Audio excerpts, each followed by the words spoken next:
৩০০ দিন পার করল ইউনূস সরকারের শাসনকাল। শুরুতে অনেকে ভেবেছিলেন জুলাইয়ের অভ্যুত্থান বুঝি এক নতুন দিনের সূচনা, একটি অন্তর্ভুক্তিমূলক বৈষম্যহীন গণতান্ত্রিক বাংলাদেশের প্রতিশ্রুতি নিয়ে যাত্রা শুরু হয়েছিল অন্তর্বর্তী সরকারের। কিন্তু আজ ৩০০ দিন পেরিয়ে দাঁড়িয়ে আছে সেই প্রশ্ন, এই পথ কি সত্যিই সহাবস্থানের, নাকি আরও এক বিভাজনের দিকে হাঁটছে বাংলাদেশ? বাংলাদেশ আজ একটি সংবেদনশীল ট্রানজিশনাল মোমেন্টের মধ্য দিয়ে যাচ্ছে। গণ অভ্যুত্থান, সহিংসতা আর চরম রাজনৈতিক অস্থিরতার পর সমাজে শান্তি ও সহাবস্থান ফেরাতে যেসব প্রক্রিয়া দরকার তার ট্রানজিশনাল জাস্টিসের অংশ। এ বিচার ব্যবস্থার মূল ৫টি ধাপ: আদালতের বিচার, সত্য উদ্ঘাটন ও পুনর্মিলন, ক্ষতিপূরণ প্রদান, প্রাতিষ্ঠানিক সংস্কার এবং স্মৃতিচারণা। কিন্তু প্রশ্ন হচ্ছে, ইউনূস সরকারের ৩০০ দিনে এই ৫টির কয়টি বাস্তবায়িত হয়েছে? আর বাস্তবায়িত হলেও সেগুলো কাকে কাজে দিচ্ছে? জুলাই আন্দোলনের পর মানুষ এক অন্তর্ভুক্তিমূলক বৈষম্যহীন বাংলাদেশ চেয়েছিল, কিন্তু ১০ মাসের শাসনে দেখা গেছে এক অদ্ভুত দ্বৈততা। একদিকে আদালতের বিচার চলছে, অপরদিকে শাস্তি হচ্ছে। আইসিটি ট্রাইব্যুনাল সক্রিয় হয়েছে, তবে ট্রুথ অ্যান্ড রিকনসিলিয়েশন, সত্য উদ্ঘাটন ও সমাজে পুনর্মিলনের কোনো দৃশ্যমান প্রয়াস এখনো চোখে পড়েনি।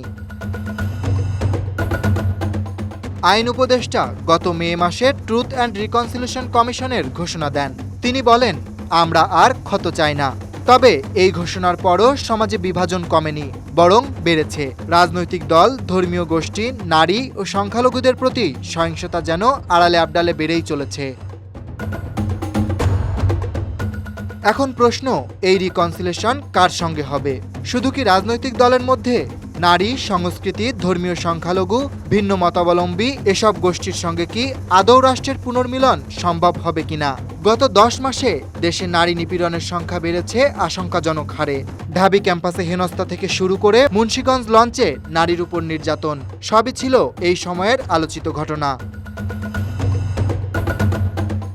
মাজার ভাঙা, জাতীয় সঙ্গীতের অবমাননা, লালন মেলা বন্ধ, এ যেন এক সাংস্কৃতিক অন্ধকারের দিকে এগিয়ে যাওয়া। এমনকি সিনেমা বন্ধ, পর্যটন কেন্দ্র বন্ধ, ধর্মপ্রাণ মুসলমানদের ভুলভাবে উপস্থাপন করে এক ধরনের সাংস্কৃতিক আতঙ্কই তৈরি করা হচ্ছে। এই বিভাজন না থামলে সমাজে কোনো রিকনসিলিয়েশনই সম্ভব নয়। রাজনৈতিক দলগুলোর মধ্যে পুনর্মিলনের সম্ভাবনার জায়গাটাও বেশ জটিল। আইসিটি ট্রাইব্যুনালের বিচারের সময় আওয়ামী লীগের সকল কার্যক্রম বন্ধ করা হয়েছে, এমনকি অনলাইনেও দলের পক্ষ থেকে বিবৃতি নিষিদ্ধ।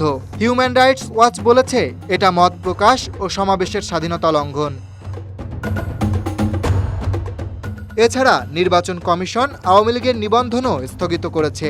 একটি রাজনৈতিক দলের কর্মীদের ভোটাধিকারও যদি হুমকির মুখে পড়ে, তবে সেই সমাজে আমরা কিভাবে গণতান্ত্রিক সহাবস্থানের কথা বলি? যেমন জামায়াত নেতার খালাসের পেছনে জুলাই আন্দোলনের কৃতিত্ব দেওয়া, কিংবা বিচার কাজের সময়কাল নিয়ে ভবিষ্যৎবাণী, এসবই রুল অব ল বা আইনের শাসনের পরিপন্থী। তবে উপদেষ্টা নিজেও ঈদের ভাষণে বলেছেন, যারা সরকারের বিরোধিতা করছে তাদের প্রতিহত করুন। এ বক্তব্য কি সত্যি পুনর্মিলনের বার্তা দেয়? জুলাই আন্দোলনের ফসল হিসেবে একটি নতুন রাজনৈতিক দল এনসিপি গঠিত হয়েছে। সরকারের অনেক উদ্যোগে দেখা যাচ্ছে এই দলটিকেই অগ্রাধিকার দেওয়া হচ্ছে। কিন্তু অভ্যুত্থান তো হয়েছিল বহু মতাদর্শ, বহু পেশাজীবী, বহু নাগরিকের মিলিত প্রয়াসে। শুধু এনসিপিকে যদি পুরস্কৃত করা হয়, তবে তা অন্যদের প্রতি বৈষম্য তৈরি করবে।